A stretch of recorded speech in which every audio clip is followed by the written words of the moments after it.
Alors, bonjour à tout le monde. J'espère que yéen a ngi ci jàmm.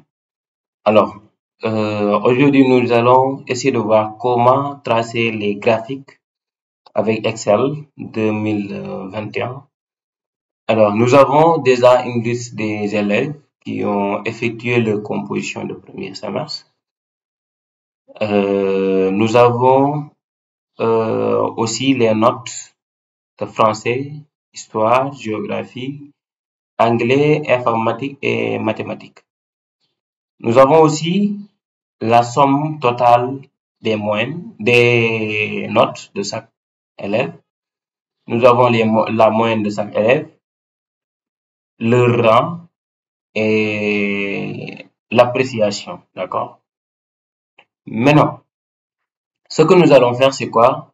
C'est essayer de tracer le diagramme vraiment qui correspond vraiment à la moyenne de chaque élève. Donc, ce qu'on va faire, c'est quoi?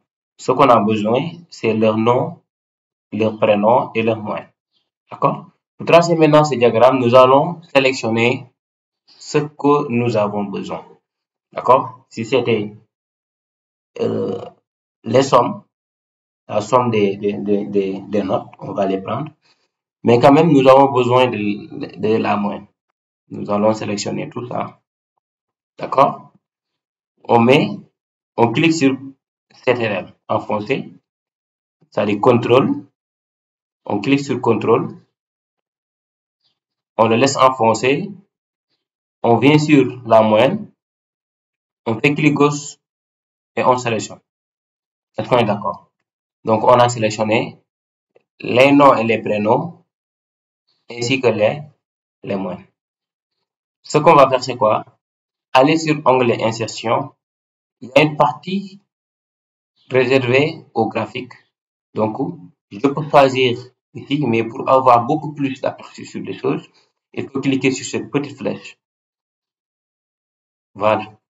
Donc, il y a des graphiques qui sont recommandés à travers les données sélectionnées. Il y a aussi d'autres parties là où on a mis tous les graphiques. Donc là, nous aurons vraiment une large possibilité de choisir beaucoup de types de graphiques. Voilà. Donc, c'est à nous maintenant de voir. Si on prend ce qu'on nous a recommandé, ce qui est en haut, donc voici l'histogramme. Et là, c'est le diagramme par secteur, et ainsi de suite, ainsi de suite. D'accord?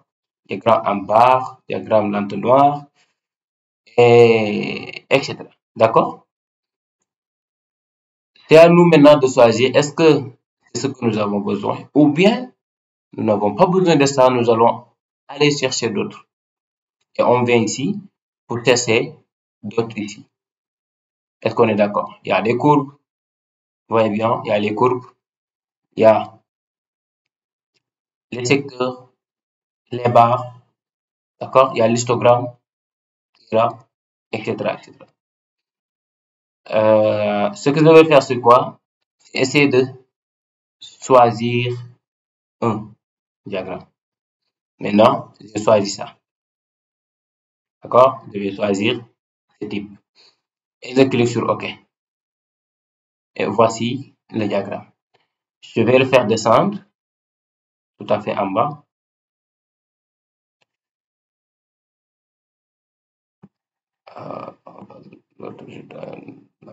OK.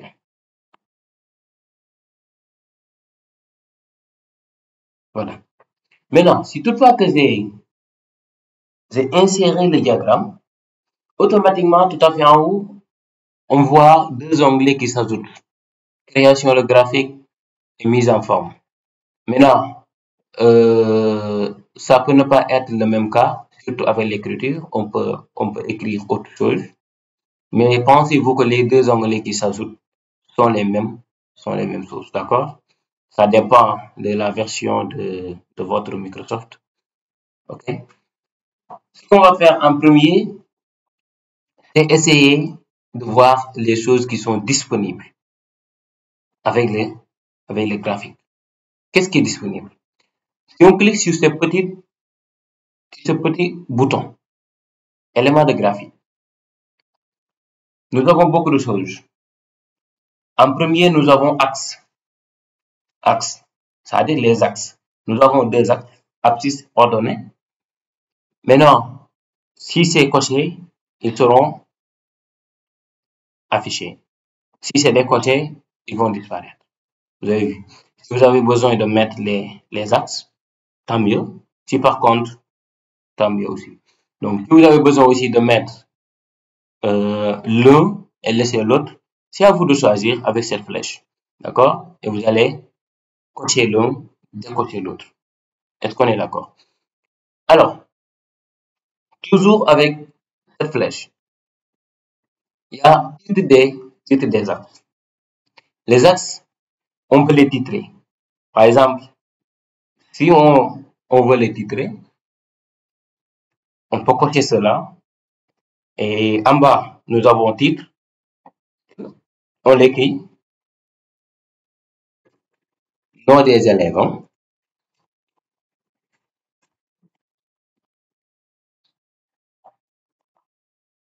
Et nom des élèves. C'est bon? Alors, ici, il y a quoi?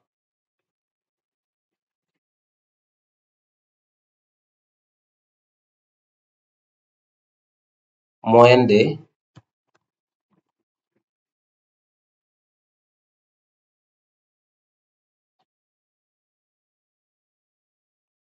élèves. Et aussi, vous pouvez les mettre en forme, donc de les sélectionner tout simplement. Et vous pouvez mettre en forme donc le fond, d'accord? L'écriture aussi, pareil. Ok, vous pouvez changer la police, changer aussi la taille, etc. D'accord? Vous pouvez faire tout ce dont vous avez besoin. C'est bon. Alors, je fais la même chose avec ça. Ok, ok, en grand. Vous avez vu. Alors, je l'ai fait.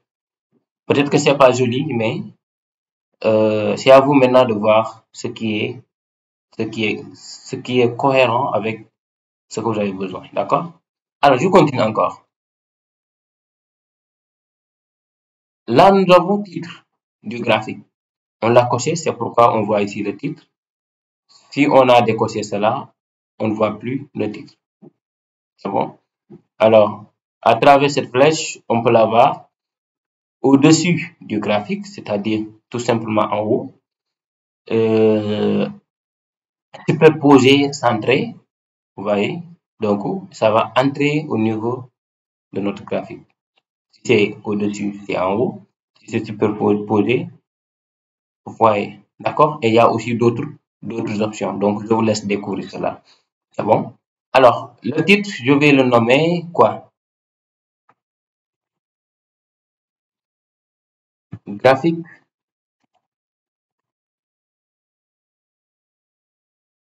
des élèves. Supposons. D'accord? On peut le nommer autre chose, beaucoup plus précis par rapport aux données, mais quand même pour être beaucoup plus rapide, donc je l'ai nommé ici. Toujours on continue. C'est le même bouton, il y a des étiquettes de données. Les étiquettes de données nous permettra de, de, de, de mettre pour chaque élève sa moyenne au niveau de la barre. D'accord. D'accord. Maintenant, si on l'a coché, on aura ça. On peut changer, on veut changer aussi les choses. Alors, ça peut être centré tout au milieu de chaque barre, ou bien borne inférieure, tout à fait en bas, borne supérieure, etc. D'accord? Ou bien les angles des données. Vous voyez bien. Voilà. Maintenant, moi, je vais choisir de le mettre tout à fait en haut. C'est bon? OK. Et on continue. Là, c'est ce qu'on appelle table des données. D'accord? On peut le mettre aussi, c'est-à-dire, au lieu de mettre les étiquettes, on peut mettre les tables de données. D'accord? Parce que c'est la même chose presque. Alors, les barres d'erreur aussi, on le met. Le quadrillage, je peux le décocher. Vous voyez bien, il n'y a plus de quadrillage. Je peux le cocher. Et si on clique sur ces flèches, donc il y a plusieurs choses qu'on peut avoir avec le quadrillage. On peut décocher cela et cocher l'autre, vous voyez bien, verticalement, d'accord, horizontalement. On peut cocher l'un et laisser l'autre, c'est bon. Et horizontal mineur, tout à fait. Voilà. Des traits, vous voyez bien les traits. Ok. Donc, donc c'est ça. Je peux cocher tout, supposons. Ok. Ou bien je peux décocher tout.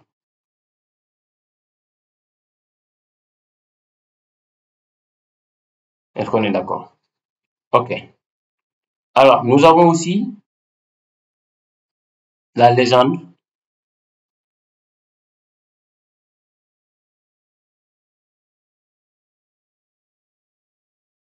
Nous avons aussi la légende qui est là. Et nous avons aussi courbe de tendance. Courbe de tendance. Vous avez vu cette courbe. Vous pouvez aussi avoir beaucoup plus de choses. Vous voyez bien si c'est linéaire, exponentiel, etc. Vous voyez bien. Voilà. Tout ça, ce sont des éléments qu'on peut ajouter sur notre graphique. Alors, si je veux changer vraiment la couleur de chacun. Par exemple, ceux qui ont eu la moyenne, je l'ai mis en vert ou bien, etc. Ce qu'on va faire, c'est quoi? C'est de cliquer sur les barres. D'accord? Si je clique pour la première fois, toutes les barres seront sélectionnées. Est-ce qu'on est d'accord? Toutes les barres seront sélectionnées. Maintenant, si je fais double-clic, encore, il n'y a que le bar là où j'ai pointé mon curseur sera sélectionné. Alors, si je continue encore à cliquer, il y aura forcément une nouvelle fenêtre qui s'ouvre à droite. Maintenant, cette fenêtre nous permettra quoi? De mettre en forme les barres. Donc, je clique par exemple ici, remplissage. On peut essayer de voir. Alors, ce que je veux, c'est quoi? C'est qu'on puisse mettre, changer la couleur de tout en même temps. Pas des, pas des choses différentes, mais des choses uniques. Donc, je viens remplissage unique. Voilà, ok, remplissage unique. C'est à moi de choisir maintenant la couleur. Là, c'était bleu. Je peux choisir par exemple orange. Vous voyez bien. Et de jouer avec la transparence. Si ça doit être très transparent ou pas. Vous voyez bien. Donc, on joue avec. Et si c'est dégradé, on clique sur dégradé.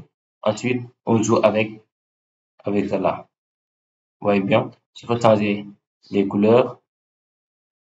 Bleu carrément. Alors, vous voyez bien.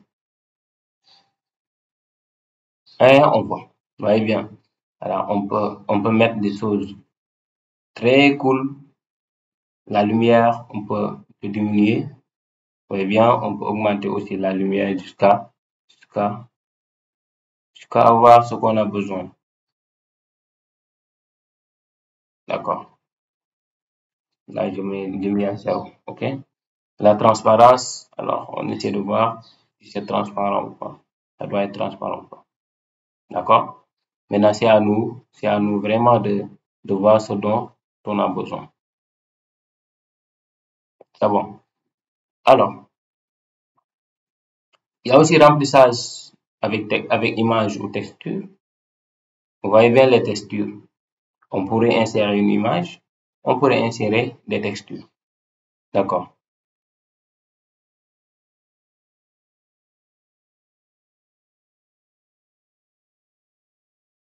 Bonjour, je vais prendre au hasard. Vous voyez bien, c'est l'image qui est intégrée. D'accord? Et toujours dans cette même logique, ça peut être avec des motifs. Eh bien, voici les motifs. Mhm. Et ça peut être automatique aussi, etc. D'accord? Maintenant, je vous laisse découvrir tant de choses que vous pouvez vraiment avoir ici. D'accord? Autant de choses que vous pouvez avoir ici, afin vraiment de nous faire un retour sur les commentaires. Alors, de nous dire à quel point ce cours est intéressant. D'accord? Il faut nous dire cela. Cela nous permettra vraiment d'avancer. Cela nous permettra vraiment d'avoir plus de courage de continuer les tutos et tout ça. D'accord? Alors, aussi de faire des suggestions par rapport au cours. Donc, si vous avez des difficultés sur telle ou telle partie, donc il faut faire la suggestion et on essaie de faire des tutos sur ça. Et merci beaucoup. Nous vous donnons rendez-vous très prochainement sur une nouvelle vidéo qui va parler sur peut-être les mises en forme ou sur les filtres et les tri. D'accord? Alors, merci beaucoup et d'ici là, portez-vous bien. Allez, bye.